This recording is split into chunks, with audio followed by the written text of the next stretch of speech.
ஒருத்தவங்களை பத்தி ஒரு விஷயம் முழுசா தெரியாம நம்மளா வதந்திகளை நம்பி ஒருத்தவங்களை தப்பா போர்ட்ரே பண்றது தப்பு. ஸோ இந்த வீடியோ எதுக்குன்னா, ரீசெண்டாக பார்த்தீங்கன்னா அப்துல் பாசித் புகாரி, அதாவது பயான்ஸ், முஸ்லிம்ஸ் நிறைய பேருக்கு தெரியும், என்னோட முஸ்லிம் ஃப்ரெண்ட்ஸ் நிறைய பேருக்கு அவரை தெரியும், என்னோட ஃபாலோவர்ஸ்க்கும் கண்டிப்பாக தெரிஞ்சிருக்கும். அவரை பற்றின ஒரு வீடியோ ரொம்ப வைரலாக போயிட்டு இருக்கு. ஏதோ யாரோ அவரை ஏதோ பண மோசடி பண்ணிட்டாங்க, பெண்களிடையே தப்பாக நடந்து கொண்டாங்க அப்படின்னு சொல்லி ஏதோ ஒரு வீடியோ வைரலாக போயிட்டு இருக்கு. நீங்க ஒரு நான் முஸ்லிம், உங்களுக்கு அப்துல் பாசித் புகாரிக்கும் என்ன சம்பந்தம், உங்களுக்கு எப்படி அவரை தெரியும்னு கேட்டீங்கன்னா, நான் ஒரு நான் முஸ்லிம் தான். ஆனாலுமே நான் அப்துல் பாசித் புகாரி அவர்கிட்ட 2 வருஷம் ஒர்க் பண்ணியிருக்கேன். என்னோட ஒரு மேனேஜரா ஒர்க் பண்ணேன்.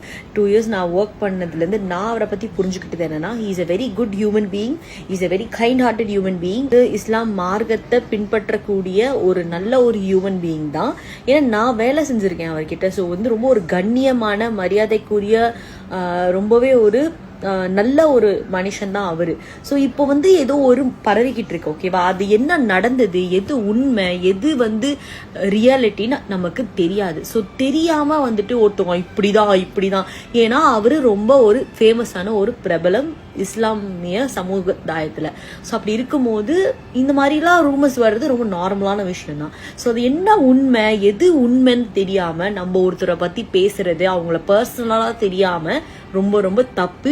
அதை பரப்பாதீங்க. உண்மையா இருந்தா அல்லாஹ் பார்த்துப்பான், அல்லாஹ் ஒருவனே அறிவான் என்ன உண்மைன்ட்டு. அவர் தவறு செய்யாம நம்ம வதந்திகளை நம்பி ஒருத்தவங்களை தப்பா பேசுறது தப்பு. அதை தயவு செஞ்சு பண்ணாதீங்க. தேங்க்யூ.